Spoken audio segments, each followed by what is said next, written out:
Buenos días, hermanos, que el Señor les bendiga a todos. Esta es nuestra historia, es el lema de este año como iglesia a nivel global, la Iglesia Presbiteriana Cumbre. Esta es nuestra historia. Cuando pensamos en esta es nuestra historia, inicialmente pensamos en el emisor, ¿cierto? En el emisor, pero no pensamos en el receptor. El emisor es quien dirige el mensaje, de donde sale el mensaje, el origen del mensaje, ¿cierto? Entonces pensábamos en cómo Dios nos ha hablado y cómo nosotros damos un testimonio con la historia de la palabra. Pero hoy vamos a hablar del receptor, ¿cierto? ¿Qué pasa con el que recibe la historia, con el que escucha la historia? ¿Qué pasa con aquel que está al otro lado? Permítanme o acompáñenme mejor a Lucas capítulo 8,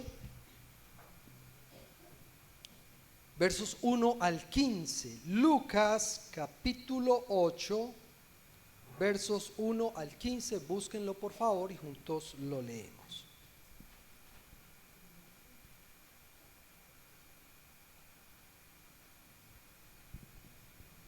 Lucas capítulo 8, versos 1 al 15 dice así la santa palabra del Señor.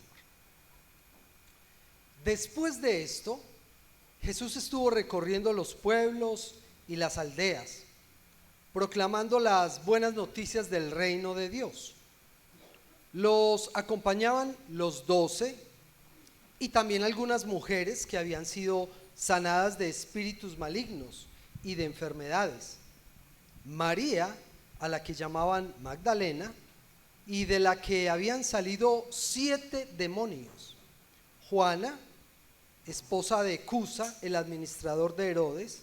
Susana, la esposa de Tícobe, y muchas más que los ayudaban con sus propios recursos. Véanla aquí, número 4, versículo 4. De cada pueblo salía gente para ver a Jesús cuando se reunió una gran multitud. Y él contó esta parábola. Un sembrador salió a sembrar. Al esparcir las semillas, una parte cayó junto al camino. Fue pisoteada y los pájaros se las comieron. Otra parte cayó sobre las piedras y cuando brotó, las plantas se secaron por falta de humedad. Otra parte cayó entre espinos que al crecer junto con las semillas ahogaron las plantas. Pero otra parte cayó en buen terreno, así que brotó y produjo una cosecha del 100 por 1. Dicho esto, exclamó: el que tenga oídos para oír, que oiga. Sus discípulos preguntaron cuál era el significado de esta parábola. Jesús les respondió: a ustedes se les ha concedido conocer los misterios del reino de Dios, pero a los demás se les habla por medio de parábolas para que, aunque miren, no vean, aunque oigan, no entiendan. Este es el significado de la parábola. La semilla es la palabra de Dios. Los que están junto al camino son los que oyen, pero luego viene el diablo y les quita la palabra del corazón, no sea que crean y se salven. Los que están sobre las piedras son los que reciben la palabra con alegría cuando la oyen, pero no tienen raíz. Estos creen por algún tiempo, pero se apartan cuando llega la prueba. La parte que cayó entre espinos son los que oyen, pero los ahogan las preocupaciones, las riquezas, los placeres de esta vida y no maduran. Pero la parte que cayó en buen terreno son los que oyen la palabra con corazón noble y bueno, la retienen y, como perseveran, producen una buena cosecha. Que Dios nos bendiga a través de su santa palabra. En este texto, en Lucas 8, versos 1 al 15, Jesús, en el desarrollo de su ministerio, enseña que al predicar, al exponer, al hablar del evangelio del reino, puede caer en 4 tipos de terrenos. Hay 4 tipos de terrenos 4 tipos de espectadores, 4 tipos de actitudes en los que pueden caer, ¿cierto? Entonces yo les voy a hablar de 4 maneras de recibir la historia. 4 maneras de recibir la historia. ¿Y qué es la historia? El mensaje del reino. El mensaje del reino. 4 maneras de recibir la historia. El mensaje del reino. Porque si no recibes correctamente la palabra de Dios, tu vida no será productiva. Si no recibes correctamente la palabra de Dios, tu vida no será productiva. Ahora estoy hablando de productiva en términos del reino, para que no se me emocionen demasiado. No es en términos solo de economía. Muy bien, hablemos un poco del contexto. El texto comienza hablando después de esto. ¿Qué es después de esto? Si el autor lo dice es porque hay algo de importante, ¿cierto? ¿Qué venía pasando antes? Jesús estaba en su recorrido ministerial predicando en muchas partes y habla de que algunos lo acompañaban, ¿cierto? Él venía haciendo milagros, él venía predicando, él venía exhortando, él venía advirtiendo, y dentro de la compañía él andaba con un equipo misionero, ¿cierto? A todo lado que iba. Y en este momento el autor Lucas nos dice que el equipo misionero estaba formado por los 12, que sabemos quiénes son los 12, pero había un apoyo logístico y económico, qué interesante, por parte de las mujeres, ¿cierto? Había unas mujeres que estaban ahí apoyando el ministerio, sirviendo y sirviendo con economía, porque habían algunas ahí con un músculo financiero interesante. Entonces apoyaban el ministerio de Jesús. ¿Por qué necesitaba apoyo? Pues porque Jesús era un predicador itinerante. Jesús no tenía una sede y la gente llegaba allí, no, él recorría, y a donde recorría él tenía que darle posada. Él decía, yo no tengo casa propia ni un hotel donde voy a llegar, no, yo llego y donde me den posada, y donde le den posada pues le tienen que dar comida. Y si estamos hablando de un grupo aproximadamente de 20 personas, imagínense el hospedaje y la comida para 20 personas cada vez que llegaban, que les llegue a uno una visita de 20, uy. Entonces necesitaban apoyo y para eso estaban allí las mujeres. Entonces dice el texto que salió mucha gente a escucharlo, mucha gente salió a escucharlo, y Jesús en su ejercicio del ministerio llega y les habla en parábolas. El entendimiento de las parábolas. Este asunto de las parábolas es bien interesante. Una parábola es un ejemplo de la vida cotidiana. Entonces Jesús, para enseñar un principio, cuenta una historia de la vida cotidiana. Es decir, esto que está contando él y las parábolas que él contaba no eran ciencia ficción, por allá, no, eran historias de la cotidianidad. Y por medio de esas historias Jesús quería enseñar siempre un principio. Cada parábola contiene un principio, entonces no tienes que irte por allá a rebuscarte qué significa la palabra. La palabra contiene un principio fundamental. Solo que a veces en las parábolas, como son historias que aunque pueden suceder en la vida real, pues él las está imaginando en ese momento, algunos quieren adjudicarle significado a cada detalle. Entonces dicen, ay, la parábola del buen samaritano. Entonces el samaritano es esto, el mesón es esto, los sacerdotes son esto. Atención a esto. Si quien narra la parábola no da el significado de cada detalle, nosotros ignoremos. No se pongan a buscarle el significado espiritual a cada detalle de la parábola, porque corremos el riesgo de perdernos. Solamente si Jesús da el significado de cada detalle, como en esta ocasión, entonces nosotros decimos, hay detalles que tienen su significado espiritual, ¿cierto? Amén. De lo contrario, nosotros dejamos ahí la parábola y buscamos el principio central y fundamental y no más. En este caso Jesús sí explica la parábola detalle a detalle, él le da el significado, entonces no hay ningún problema, listo. Entonces cuando se acerquen a las parábolas, tengan cuidado, no se pongan a sacar cosas que el texto no dice, lo que diga el texto, lo que el autor afirma, listo. Y además Jesús también está diciendo que cuando le dicen, ¿por qué enseñas con parábolas? ¿Por qué cuentas esas historias? Y Jesús dice algo que no es fácil de entender eso que él dice. Para que algunos, ustedes, que se les ha concedido el don, puedan entender. y para los que no entiendan. Y uno dice, uy, ¿y qué pasó, cierto? ¿Qué pasó ahí? ¿Cómo así? ¿Dios está haciendo acaso acepción de personas? ¿Dios está discriminando? Nada de eso, nada de eso. Esto es algo similar a lo que pasó cuando Dios, dice el texto en Éxodo, que Dios endureció el corazón de Faraón, ¿cierto? Tiene que ver algo con eso. Dios no produce el mal, ni empuja a nadie al mal, ni aparta por iniciativa propia a nadie de él. Lo que hace Dios es una respuesta a lo que el otro ha hecho. Lo que está diciendo Jesús allí es que cuando una persona escucha las palabras de Dios, el llamado de Dios, pero endurece su corazón, Dios no insiste más. Dios no, o sea, quien se endurece, Dios lo deja ahí.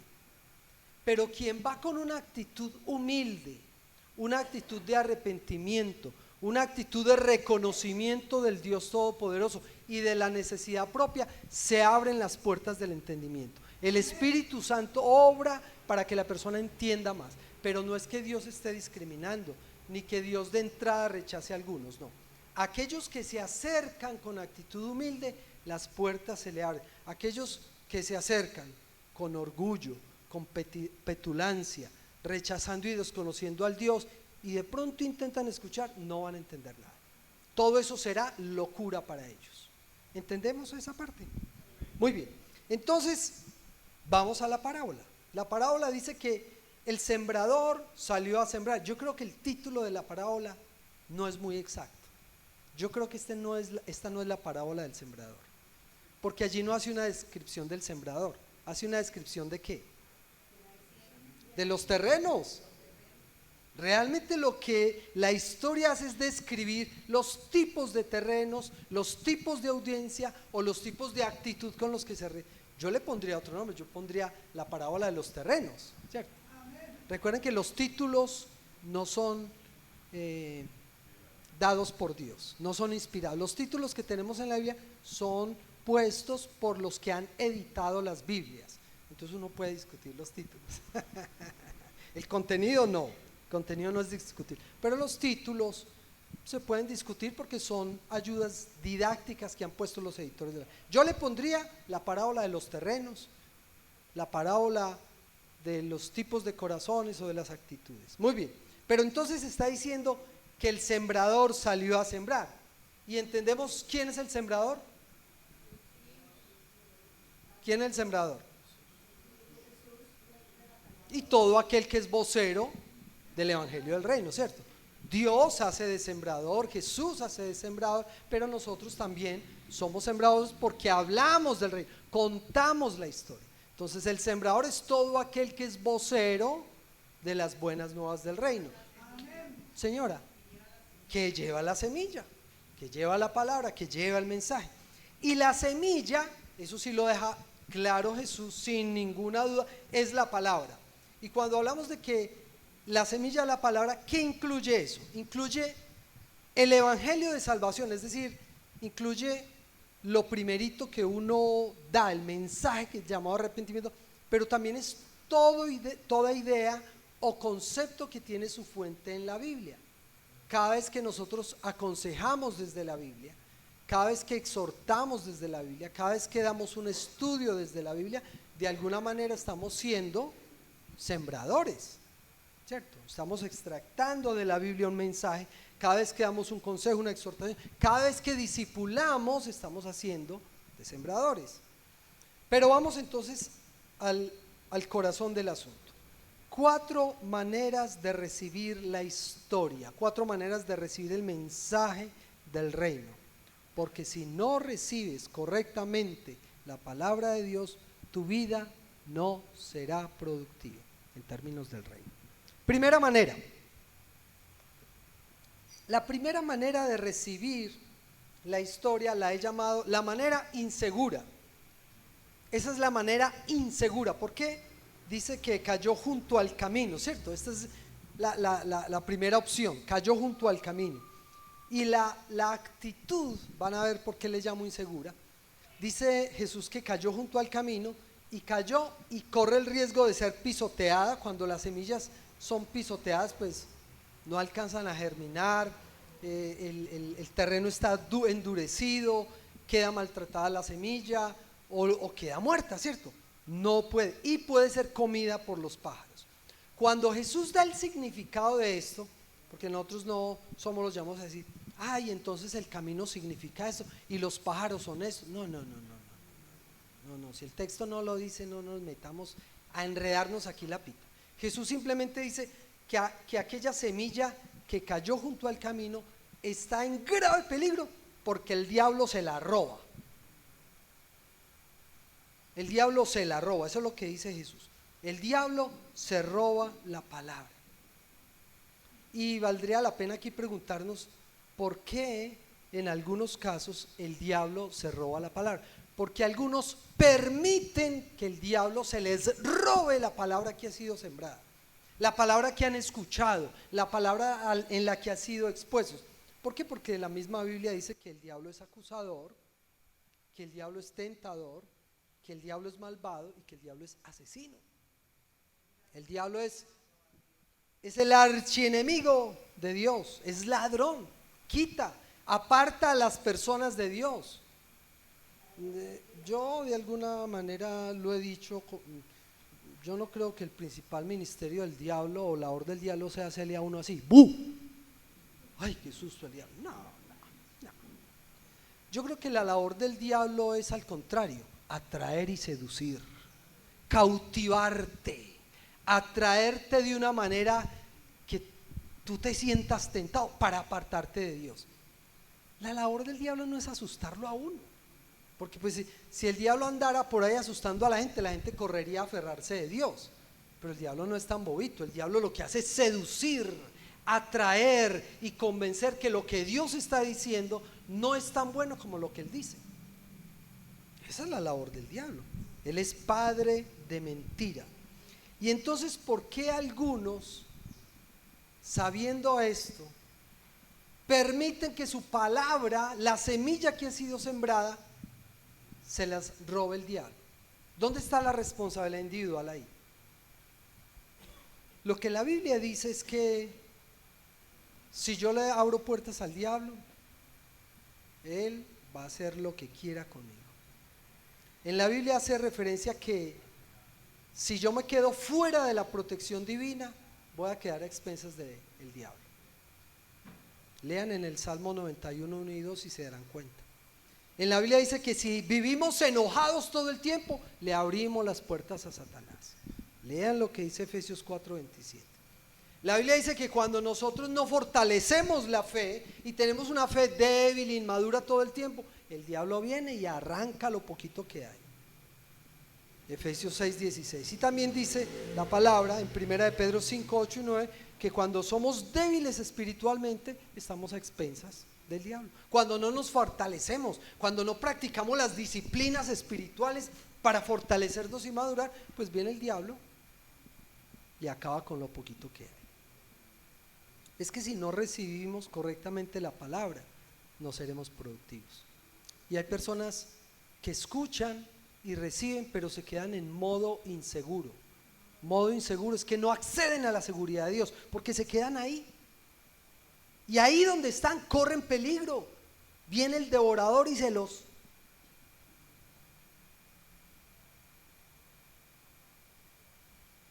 Si recibes la palabra de manera insegura, el diablo robará lo poquito que hay en ti y te quedarás sin nada. 4 maneras de recibir la historia. Número 2, la manera emocionalista. La manera emocionalista. Dice Jesús que otra parte de la semilla cayó en pedregales, ¿cierto? Poca tierra y muchas piedras. Entonces brotó, pero las plantas se secaron por falta de humedad. Los que saben de tierras cuando están llenas de muchas piedras, pues la humedad se va rápido, ¿cierto? Cuando la tierra es más compacta, retiene más la humedad. Cuando hay más piedras, drena más rápido. Entonces la humedad drena y rápidamente se seca. Entonces esa semilla, aunque brotó, se murió porque la humedad se acabó, ¿cierto? Entonces Jesús da el significado. Entonces Jesús dice, ¿qué es lo que significa que la semilla haya caído en pedregales? Dice, los que están sobre las piedras son los que reciben la palabra con alegría, aleluya, gloria a Dios. Pero como no tienen raíz, se secan, creen por algún tiempo, pero se apartan cuando llega ¿qué? La prueba. Se apartan cuando llega la prueba. Se apartan cuando llegan las tribulaciones. Se apartan cuando ven los defectos. Se apartan cuando ven las dificultades. Se apartan cuando algo no les gusta. Ese es el modo emocionalista. Entonces todo empieza magnífico. ¡Ay, qué alegría! ¡Ay, qué emoción! ¿Cierto? Y nos emocionamos. Yo soy emocionalista. En ciertas áreas dejo brotar mi emoción y todo, pero lucho para que mis convicciones sean más fuertes que mis emociones. Porque cuando yo me dejo guiar solo por las emociones, ¿saben cómo son las emociones? Así. No solo en mí, los seres humanos somos así. Unos más que otros, unos son así, otros, ¿cierto? Todos tenemos momentos emocionales arriba, abajo. Elías, tremendo hombre, tremendo profeta de Dios, y Elías tuvo un momento de clima y un momento de un bajonazo mortal. Entonces, esa es la condición humana. Entonces mucho cuidado con eso. Cuando dejamos que las emociones gobiernen y dirijan nuestra vida, no hay estabilidad en nada. Un día amamos a Dios y al otro día lo odiamos.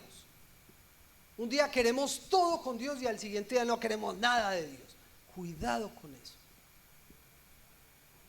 Cuidado. Empiezan con alegría, empiezan con emoción y creen por algún tiempo. Es decir, hay un tiempo en el que, sí, van creyendo.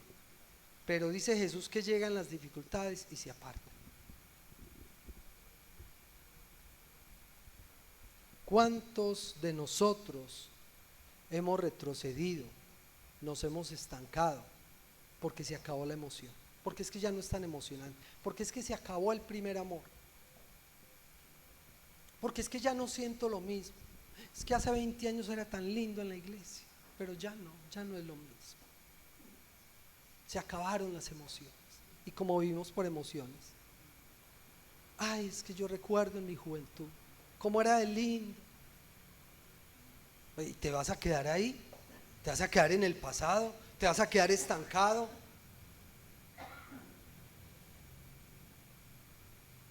Alguien dijo un día: suben como palma, bajan como copa. Mejor que vayamos despacio.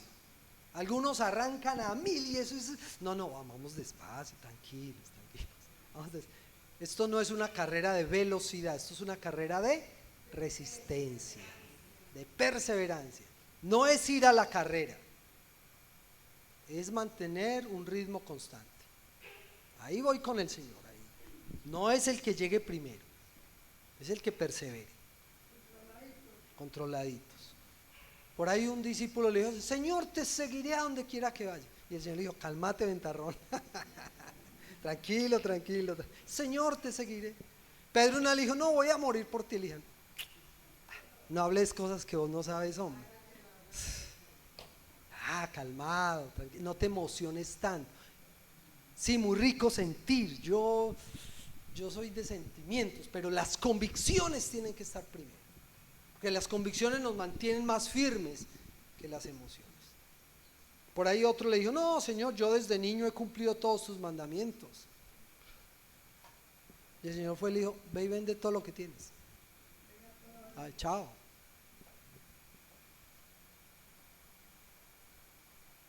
Este es un tipo de conducta de un tipo de persona que abandona los proyectos ante cualquier circunstancia. ¿Alguna vez han conocido a alguien así? ¿O ustedes se han visto ahí? Yo algunas veces he abandonado proyectos, lo admito. Y digo: este año voy a hacer tal cosa. Emocionado al principio. Y al finalizar el año, por emocionalista. Sí, voy a hacer tal cosa, y qué rico. Y me hacen propuestas y yo sí. Y al final, nada. Por emocionalismo. porque nos emocionamos y no pensamos bien y no medimos las circunstancias, las consecuencias. Ese es el modo emocionalista. Cuidado con tomar la palabra del Señor así. En mi larga vida de creyente he visto muchas personas que en momentos donde la presencia del Señor se hace evidente, lloran y están compungidos y Señor, y ay, qué belleza, Dios está orando, sí, pero salen igualitos, salen de la iglesia y sigue su vida de desorden y pecado igualitico. Eso es puro emocionalismo.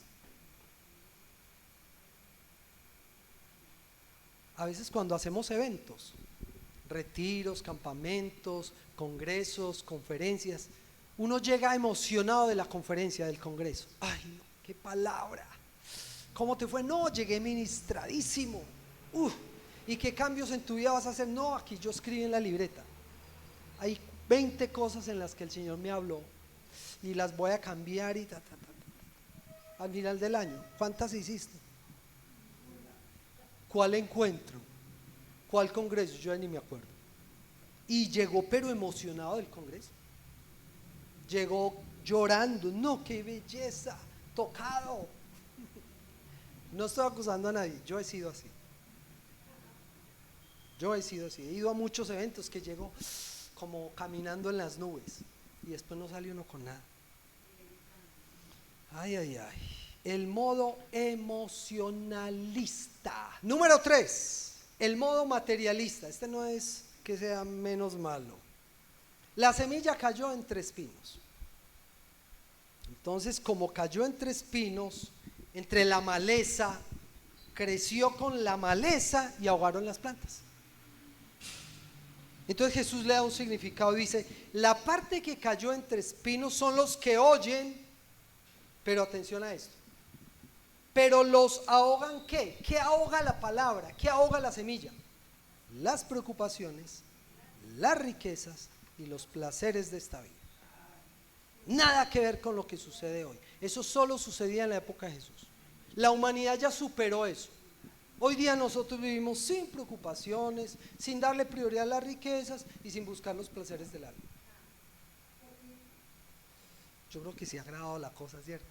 Siendo sinceros. Yo creo que es peor que en la época de Jesús. O sea, en serio, o sea, esto es una cosa, esto es una descripción de la sociedad de hoy. Yo digo, Jesús tenía una habilidad para calificar y evaluar la situación, para dar el síntoma. Está el Señor calificando la sociedad de hoy. ¿Cómo es la sociedad de hoy? ¿Cómo vivimos nosotros? Envueltos en preocupaciones. Eso es el que corra más. Eso ya uno ni duerme pensando en no, y la semana entrante y mañana y las citas y el año entrante y el proyecto y los hijos, y eso es uno no descansa. ¿Y qué vamos a hacer mañana? Y esto me quedó inconcluso. Estoy dando un testimonio personal, no estoy diciendo de nadie más. Las preocupaciones, las riquezas, la búsqueda de lo material y los placeres de esta vida. Y termina diciendo Jesús, y no maduran. Entonces ese está ahí, ¿cierto? No se ha ido, no ha dicho que no, está ahí, pero totalmente inmaduro, porque el orden de sus prioridades es diferente al que Dios ha trazado. Entonces no madura. Entonces es el creyente inmaduro de por vida. Y qué peligro, ¿cierto? Qué peligro la tibieza. A Jesús no le gusta la tibieza, al Señor no le gusta la tibieza. Entonces está uno está pero no está. Escucha el sermón pero se duerme, o lo escucha y a los 8 días ni se acuerda de qué fue. No le dan ganas de hacer el devocional a uno, le da jartera escuchar el culto, y uno ahí como porque ha cambiado las prioridades. Una vida dirigida por el materialismo o hacia las cosas materialistas. El materialismo, hablando de dar prioridad, no como una filosofía por allá, no. El materialismo, como darle prioridad a las cosas materiales, es tan abrumador que ahoga la palabra. La ahoga. Realmente nosotros vivimos en una época en la que aflora y se manifiesta el materialismo al 100. Vivimos una sociedad supremamente materialista y nos afecta a todos. Es que si uno no quiere ser materialista, uno está bombardeado de información, de cosas que como que le imponen a uno. Es que así te tienes que vestir, es que tú tienes que tener este nivel de vida, es que si tú no vives así, es que si no tienes este cuerpo, es que si no tienes esta apariencia, si tu chequera, si tu cuenta, y vivimos abrumados por eso.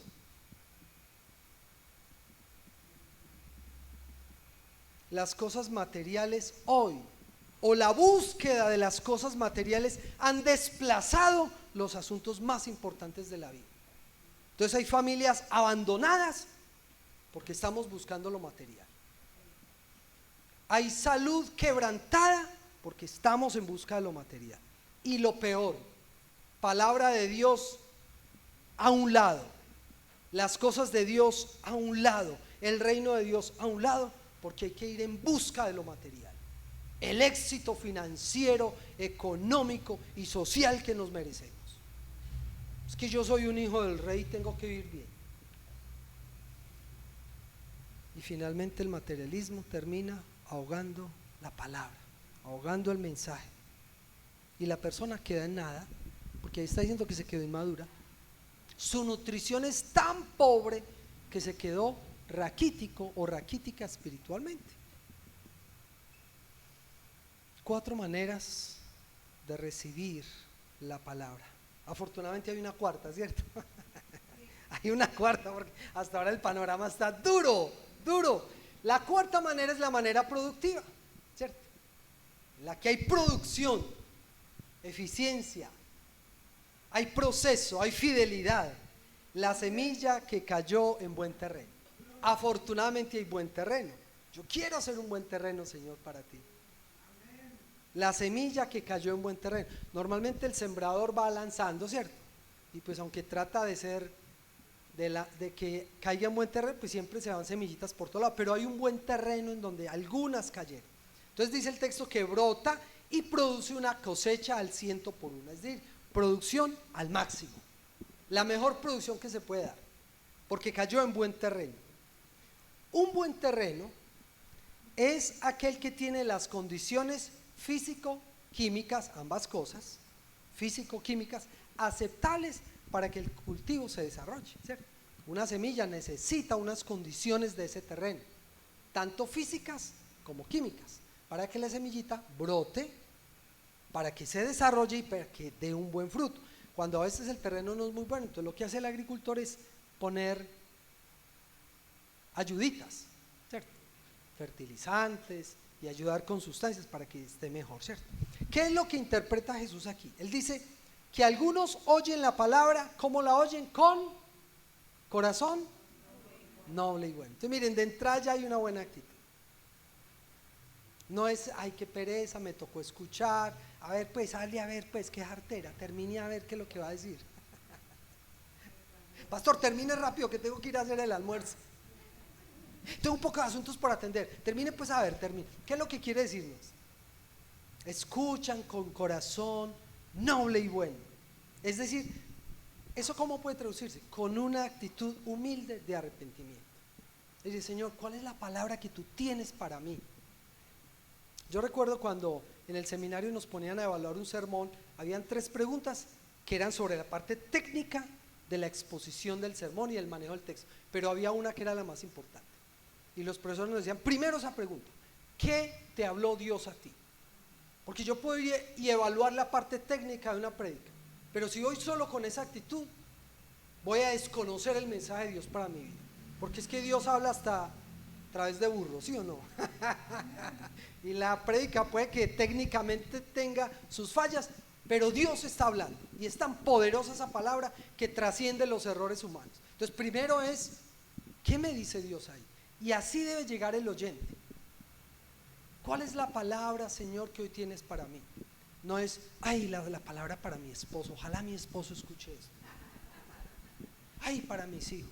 ay, para la vecina, ay, para la hermana que están así. No, con corazón, mi Señor, ¿qué tienes para mí, para mí, a mí? ¿A mí qué me vas a hablar? Yo, heme aquí, ¿qué me vas a decir a mí, Señor? Llegan con corazón noble y bueno, con una actitud humilde, pero no solo la escuchan así, sino que retienen la palabra. Entonces Jesús va haciendo el proceso.